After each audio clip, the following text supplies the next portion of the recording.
tardes. Acá nos encontramos con la señora Silvia Condori Mamani. Acá estamos en Saludos para todo el país, para el Perú entero. Acá pueden venir acá a comprar. Mira, hace sus guantes, Multicolores, teñido a hierba. teñido a hierba, gorritas hermosas.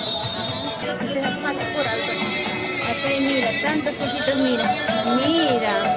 Este es alpaca suri. Alpaca suri, Esto es alpaca huacayo. alpaca huacayo. Dos razas de alpaca tenemos, alpaca huacayo y suri. Así tenemos esos hermosos acá en nuestro país, Perú. ¿Dónde? ¿De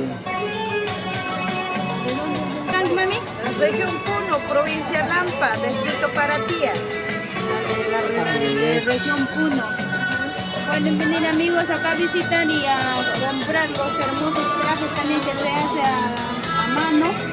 Todo eso está hecho a mano. Productos ecológicos, Naturales. naturales.